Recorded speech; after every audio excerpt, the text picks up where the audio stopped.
जब सिम्बा ने पहली बार गिरगिट को देखा तो वह भाड़ उठा, लेकिन जैसे ही उसने पीछे मुड़कर देखा, उसने देखा कि घाटी से कई जंगली भैंसें उसकी ओर दौड़ी चली आ रही हैं। उसे समझ आ गया कि यहाँ रुकना अब सुरक्षित नहीं है। वह अपनी जान बचाने के लिए भागने लगा। असल में ये भैंसें कुछ शिकारी लकड़बग्घों के डर से भाग रही थीं और ऐसा लग रहा था जैसे किसी ने पूरा घटनाक्रम पहले से ही योजना के तहत रचा हो। सिम्बा बस कुचला ही जाने वाला था कि तभी उसने अचानक मोड़ लिया और एक छोटे से पत्थर के पीछे छिप गया। इस तरह वह बच तो गया, लेकिन खतरा अभी भी खत्म नहीं हुआ था। दीवार बहुत पतली थी और कभी भी गिर सकती थी। सिम्बा ने हिम्मत जुटाई और फिर से दौड़ा और एक सूखे पेड़ की ओर ऊंची छलांग लगाकर उसकी एक डाल पर पहुंच गया। लेकिन जंगली भैंसों की भगदड़ इतनी भयानक थी कि वो पेड़ भी ज्यादा देर तक टिकने वाला नहीं था। सिम्बा अब हार मानने ही वाला था कि तभी उसका पिता मुफासा वहां पहुंच गया। मुफासा ने अपने बेटे से कहा, डर मत बेटा, और धीरे धीरे नीचे उतरने की कोशिश करो। लेकिन तभी एक बड़ा भैंसा मुफासा से टकरा गया और वे नीचे गिर पड़े। सिम्बा भी फिसलकर नीचे जा गिरा। जंगली भैंसें उनके ऊपर से गुजर रही थीं। सिम्बा अब पूरी तरह डर चुका था। तभी मुफासा ने छलांग लगाई और सिम्बा को मुंह से पकड़कर सुरक्षित जगह पर पहुंचा दिया, लेकिन वह खुद पीछे रह गया। ऊपर खड़ा सिम्बा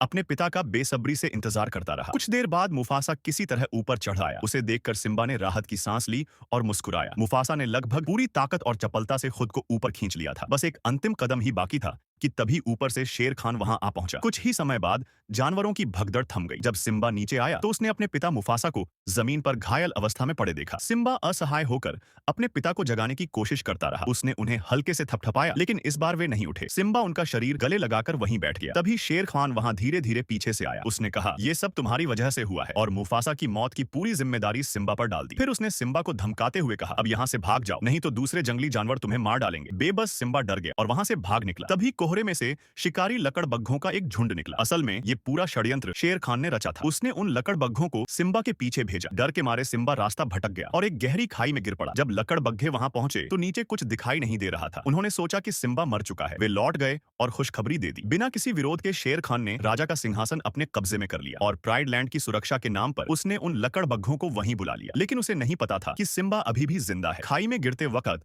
सिम्बा कीचड़ वाले ढलान पर फिसल गया था और उसकी जान बच गई। अब उसके सामने कोई रास्ता नहीं था। वह रेगिस्तान पार करता रहा। उसे एक बूंद पानी तक नहीं मिला और अंत में वह बेहोश होकर गिर पड़ा। अगली सुबह गिद्ध उसे घेर कर खाने ही वाले थे कि तभी एक परछाई तेजी से आई और गिद्धों को भगा दिया। वह दो मजेदार जानवर थे, टिमोन और पुम्बा। जब उन्होंने सिम्बा को देखा तो उन्हें लगा कि वह मर चुका है। टिमोन डरकर उछला और जैसे ही उसने देखा कि सिम्बा जिंदा है, वह तेजी से भाग गया। उसे लगा कि शेर उसे खा जाएगा, लेकिन जब सिम्बा को होश आया तो उसने सामान्य शेरों की तरह हिंसक व्यवहार नहीं किया। जब पुम्बा और टिमोन को उसकी कहानी पता चली तो उन्होंने उसे जीवन के बारे में अपने विचार बताए। जिंदगी छोटी है। धीरे धीरे सिम्बा उनसे घुलने मिलने लगा। वह दोनों के साथ उस शांत जंगल में रहने लगा जहां वे रहते थे। अब वहीं उसका नया घर था। तीनों मिलकर खुशी खुशी रहने लगे। लेकिन सिम्बा अपने असली घर, अपने परिवार और अपने बहादुर प्यारे पिता मुफासा को नहीं भूल पाया। तो बताइए दोस्तों, क्या आप भी अपने माता पिता से प्यार करते हैं?